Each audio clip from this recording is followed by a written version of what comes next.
Hi viewers, இன்னைக்கு மே 13 சிறகடிக்க ஆசை serial என்னாச்சுன்னு சொல்லி பார்க்கலாம்க்கு முன்னாடி சேனல் சப்ஸ்கிரைப் பண்ணாதவங்க மறக்காம சப்ஸ்கிரைப் பண்ணுங்க. இன்னைக்கு என்ன அப்படின்னு சொல்லி பார்த்தீங்கன்னா, இங்க வந்து ஷோரூம்ல வந்து ரோஹிணியும் மனோஜும் பேசிட்டு இருக்காங்கல்ல. அப்போ ரோஹிணி வந்து என்ன சொல்றாங்கன்னா, நான் மட்டும் தான் தப்பு பண்ணியிருக்கேன்னா நீ தப்பே பண்ணலையா, இந்த மாதிரி கல்யாணத்துக்கு முன்னாடி எல்லாரும் ஏமாத்திட்டு நீ போலையா, அப்புறமா உங்க அம்மா அப்பா உடனே ஏத்துக்கலையா, ஏன் என்கிட்ட மட்டும் பேச மாட்டேங்கிற அப்படின்னு சொல்லிட்டு இருக்கும்போதே இங்க ஒரு மெசேஜ் வருது. அதை எடுத்து பார்க்கும்போது முத்துவை அரெஸ்ட் பண்ணாங்களா அந்த வீடியோ. இங்க பாரு உன் தம்பிய, அவன் மட்டும் உங்களெல்லாம் அசிங்கப்படுத்தலையே, எங்க பாருன்னு சொல்லி காட்டுறாங்க.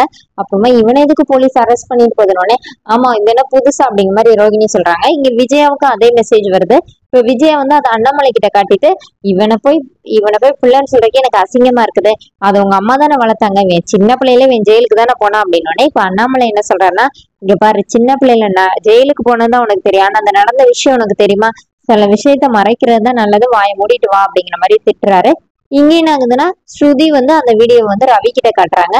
அப்புறமா மீனா வந்து ஒரு இடத்துக்கு போய் ஒரு அம்மாவுக்கு சாப்பாடு கொடுத்துட்டு அவங்களுக்கு saree வந்து கிழிஞ்ச saree கட்டியிருக்காங்கன்னு சொல்லி முத்துக்கு கால் பண்ணி எங்க இருக்காருன்னு கேட்கலாம் சொல்லி கால் பண்ணும்போது அங்க வந்து ஹெட் கான்ஸ்டபிள் வந்து போன் எடுக்கிறாரு. அவர்கிட்ட வந்து மீனா நீங்க யாருன்னு சொல்லி கேக்குறாங்க. அப்புறமா அவர் நடந்த விஷயத்த சொல்றாரு.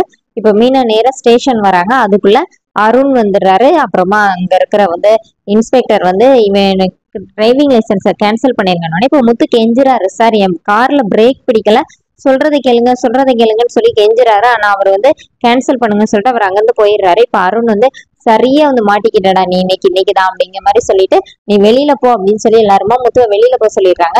இப்ப மீனா வந்தோடனே முத்து ரொம்ப கவலையா நடந்த விஷயத்த எல்லாத்தையும் மீனா கிட்ட சொல்றாரு. அப்ப மீனா சொல்றாங்க, எங்க விசாரிச்சுதானே இது பண்ணணும், வாங்குங்க அப்படின்னு சொல்லி உள்ள கூப்பிடுறாங்க. வேணாம், அவங்க வேணும்னே பண்றாங்க, எதுவுமே பண்ண முடியாது நம்மளால அப்படின்னு சொல்லிட்டு முத்துக்கு யோசனையில இருக்கிறாரு. அப்ப அந்த போன் உள்ள இருந்துச்சுல, அவர் வந்து கொடுத்துட்டு எதுவா இருந்தாலும் கோர்ட்ல பாத்துக்கோங்கன்னு சொல்லி அனுப்பி விட்டுருந்தாரு. அப்புறம் இவங்க போய் கொஞ்ச நேரத்துல அந்த ஒருத்தர் வந்து கார் எடுத்துட்டு வந்தாருல, ஒரு கான்ஸ்டபிள், அவர் வந்து கையில கட்டு போட்டுட்டு வர்றாரு. அப்போ உடனே அருண் என்னாச்சுன்னு அப்படின்னு சொல்லி கேட்கும்போது, இந்த மாதிரி அந்த பையன் சொன்ன மாதிரி உண்மைக்குமே கார்ல பிரேக் பிடிக்கலப்பா, ஒரு வண்டி மேல போய் மோதிரக்கூடாதுன்னு செவுரு மேல போய் இடிச்சுட்டேன் நானு, அதுக்கப்புறம் அங்க ஒரு மெக்கானிக் பையன் தான், அவங்கிட்ட போய் சரி பண்ணி கொண்டு வந்தேனோடனே இப்ப அந்த மெக்கானிக் பையன் என்ன சொல்றான்னா, யாரோ வேணும்னே தான் பிரேக் ஒயரை வந்து கட் பண்ணி விட்டுருக்காங்க, ஏன்னா ஆயில் அவ்வளவு லீக் ஆயிருக்குது, இல்லாட்டி சும்மா சாதாரணமாலாம் அப்படியே லீக் ஆகாது அப்படிங்கிற மாதிரி அவர் சொல்லி சாவினா கொடுத்துட்டு அவர் கிளம்பி போயிடுறாரு. இப்போ உடனே அந்த பையன் சொன்னது உண்மைதான் பண்ணோடனே இப்ப அருண் என்ன சொல்றாரு, நீங்க யார்கிட்ட இதை பத்தி சொல்லாதீங்கன்னே, அவன் இன்னைக்கு வேணா தப்பு பண்ணாம இருக்கலாம், ஆனா அவன் தப்பானவன் தான், அவனுக்கு பாடம் கத்து கொடுக்க இதை விட நல்ல வாய்ப்பு கிடைக்காது, ஒரு 6 மாசம் அவன் லைசன்ஸ் இல்லாம தெரியட்டும், நீங்க யார்கிட்டயும் சொல்லிடாதீங்க அப்படிங்கிற மாதிரி அருண் சொல்லிடுறாரு. மறைச்சு முத்துமலை கேஸ போட்டாங்க. அங்கே என்ன ஆகுதுன்னா, ஸ்ருதியோட அம்மா இங்க வந்து பஞ்சாயத்து வச்சுட்டு இருக்காங்க. என் பொண்ணு இந்த வீட்டுலன்னா எப்படி வாழ முடியும், வைக்க முடியும் அப்படிங்கிற மாதிரி சொல்லிட்டு இருக்கிறாங்க. அப்போ மட்டும் கரெக்டா முத்து மீனா வந்தோடனே எல்லாரும் அவங்களுக்கு சத்தம் போடுறாங்க.